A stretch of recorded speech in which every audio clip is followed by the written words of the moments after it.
Hey guys, welcome back. We're gonna get started on my fall decorating today, and I thought it would be fun to share some DIY fall decor this year.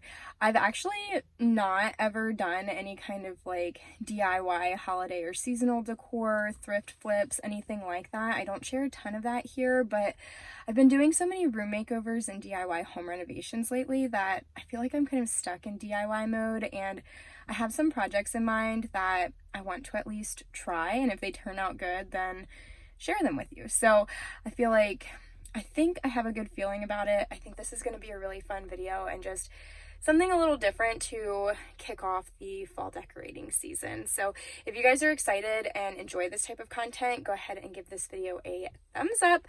Subscribe to my channel if you aren't already, and let's go ahead and head to the craft store and gather some supplies for these DIY. For this first DIY, we're going to head to my local Hobby Lobby and try to find some alcohol ink because I wanted to try my hand at making a DIY amber glass vase. So in my Hobby Lobby, all of the craft supplies are at the back of the store, and I found the alcohol ink sandwiched in between the stationery and the stamp section. It felt a little random for the placement, but that's where it was, and they did have this fully stocked section here with tons of colors, but I went for this 3-pack of fall toned browns.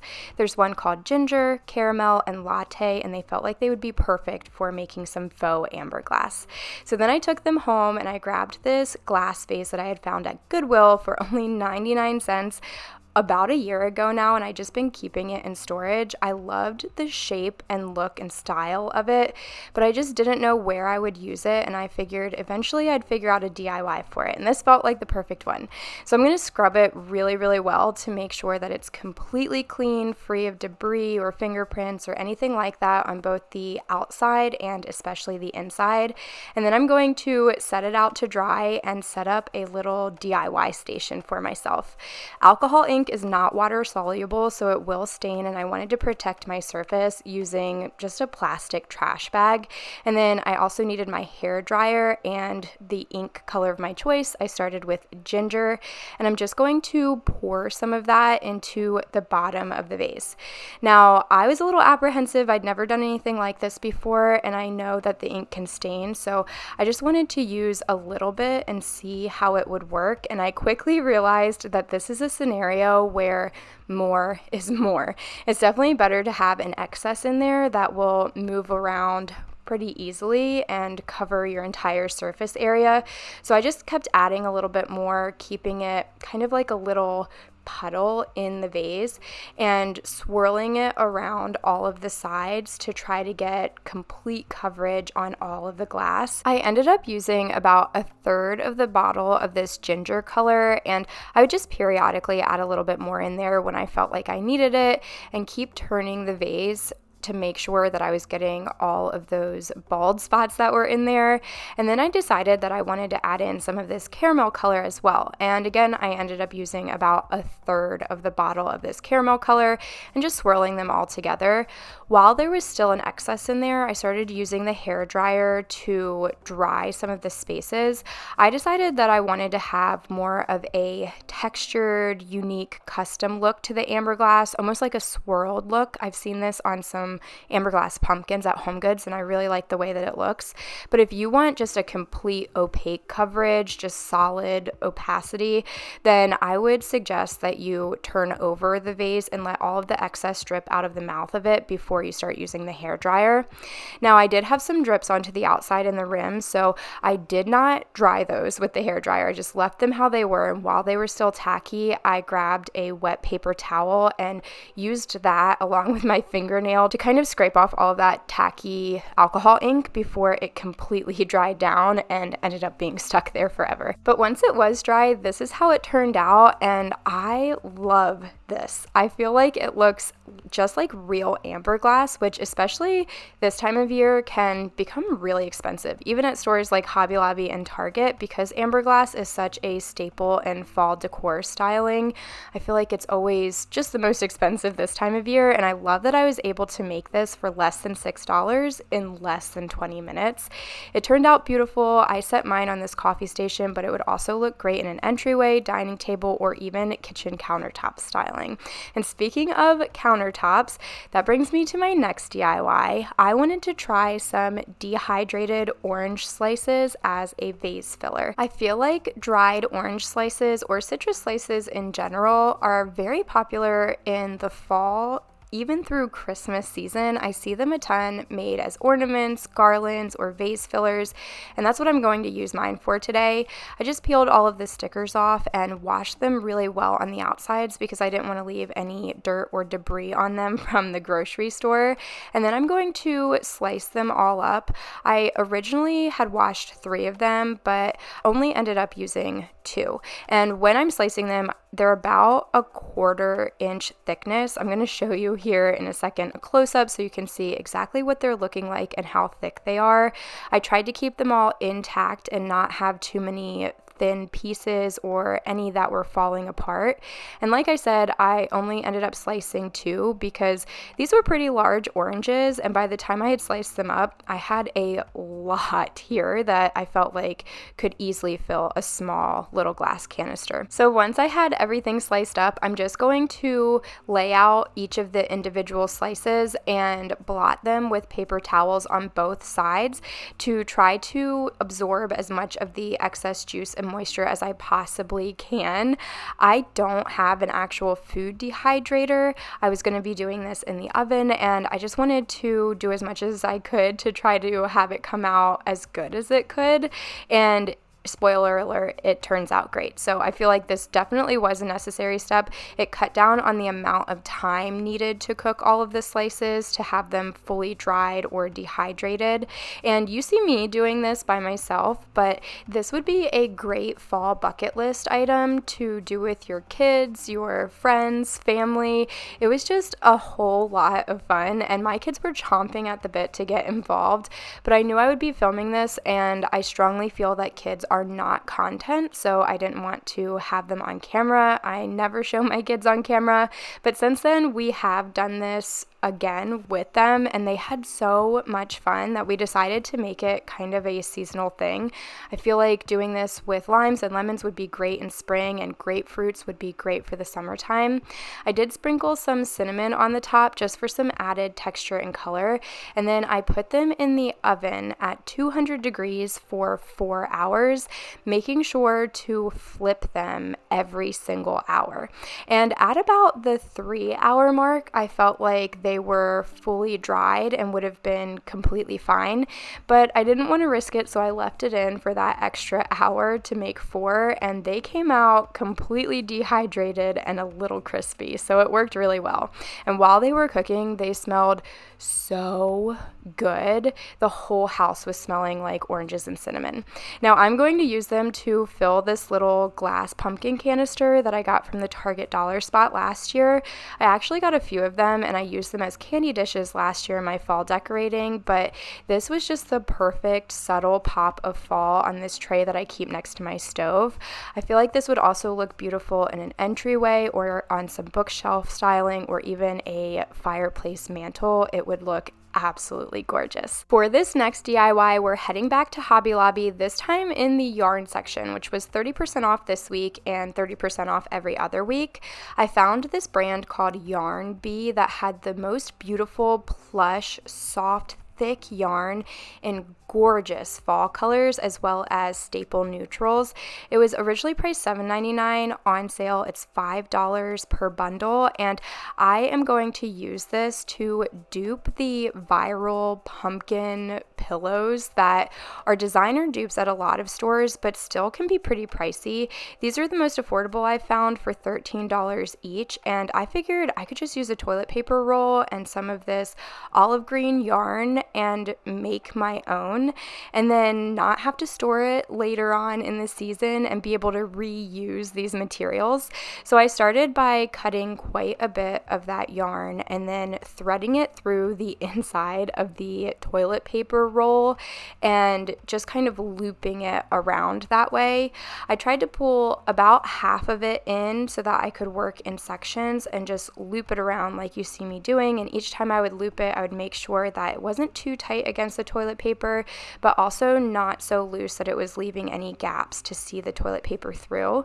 And then once I got to the end, I just tucked it underneath and started again on the other side, still making sure that every time I made a loop, it wasn't too tight, but it wasn't so loose that it was allowing any of that white to show through. The toilet paper roll that I was using is the mega size. There are so many different sizes at the stores and they kind of vary. Like there's the regular size, which would be the smallest. There's the mega size, which I think is the largest and is great for duping a medium-sized pumpkin or pumpkin pillow. And then they have the in-between. So you could totally get different size toilet paper rolls and make different size pumpkins for a small little grouping or larger or smaller areas as you needed. But this one worked out great for my needs. And I did decide to use the toilet paper roll and the yarn and not do any hot glue or anything that would make this permanent, just because I didn't want to have to store this away later and I wanted to be able to reuse these materials. Obviously be able to actually use my toilet paper and not waste it, but also be able to disassemble this and reuse the yarn maybe for some Christmas decor DIYs. Leave me a comment down below and let me know if you would like to see more seasonal decor DIYs, especially for Halloween or Christmas coming up. Eventually, it did become too difficult to thread the yarn all the way through the toilet paper roll, and when that happened, I would just push it in as far as I could and then wind it back and forth instead of winding it all of the way through. I hope that makes sense, or that at least you can see what it is that I'm doing here. It was perfectly secure at that point, and I went out in my front yard and just got this little stick to use as the stem. I thought it would look really natural, and the yarn was so tight on the inside that it held it in place perfectly. But this is how my pumpkin turned out. I think it is so pretty. You'd never know that it's toilet paper, and this is all of the yarn that I had left. I think that one bundle of yarn could make 2 medium size or a set of 3 different size pumpkins. I was just styling mine here on my couch in between my other fall pillows to have more of that pumpkin pillow look that you see at Pottery Barn, but I think this would also be beautiful on some coffee table or even bookshelf styling, just for a cozy texture added into your fall decor. Sherpa and Boucle pumpkin vase filler is also a trending thing this fall, so you could totally just wind this up into a ball and stick a little stem in it and use it as vase filler as well without the toilet paper. But now we're moving on to our last DIY, and for this one we're heading to Target to check out the home decor section Studio McGee clearance. I had just been watching my friend Katie's Studio McGee clearance video on a Target Tuesday. She has a Shop With Me YouTube channel where she shares a lot of Target, Home Goods, Hobby Lobby, at-home finds, and always shares the best clearance deals, including this maple leaf tree that was on clearance for only $45. I didn't prefer this in its natural green color, so I went to the paint section of Hobby Lobby and picked up 3 of these 99-cent paints in the coffee bean brown color, also roasted pecan, which is kind of an auburn brown, and then yellow ochre, which felt like the perfect fall tone that would mimic the illusion of leaves changing colors. And I'm going to use all of these paints to make this into a faux fall tree. So I'm just going to set up a DIY station here with a plastic trash bag to protect my surfaces, of course, and work on separating out the individual branches and leaves so that I can work in sections or layers. I have a paper plate and I'm just going to pour out each of these colors on the plate and then use a craft sponge to dip into each of those colors, sometimes individually and sometimes all together, and blot them onto each section of the tree.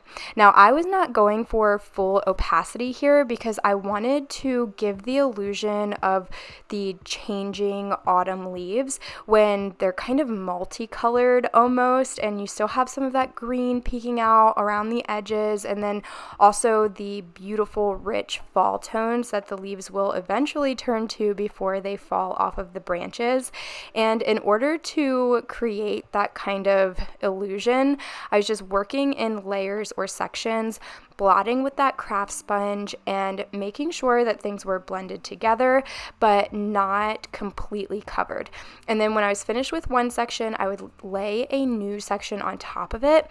That way the bottom part of it would pick up some of the colors from the section that I had painted previously and give this beautiful fall leaf effect. I feel like this technique turned out very realistic looking, and so I wanted to share it up close so that you could see exactly what I'm doing. I would put the paints on my craft sponge, and then I would start kind of in the center when I had the most paint, blotting on those leaves that were thickest, and then it would kind of dissipate and become less and less as I got to those outer leaves, which I feel like looks very realistic, like how a real tree changes colors. And then once I had almost all of the paint off of my sponge, then I would go back into that middle section just to make sure that everything was as blended as possible. And the more that you're blotting, the more the craft sponge is kind of going to do the work for you and blend everything out seamlessly.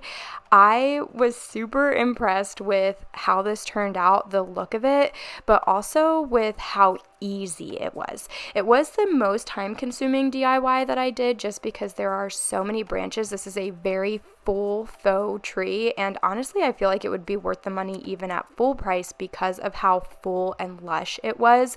But after about an hour of working on each individual stem, I had finished with the entire tree, and it turned out so gorgeous. This looks exactly like the tree in my front yard and how the leaves change color every fall, and I was just really impressed with how easy this was and how realistic it looked in the end.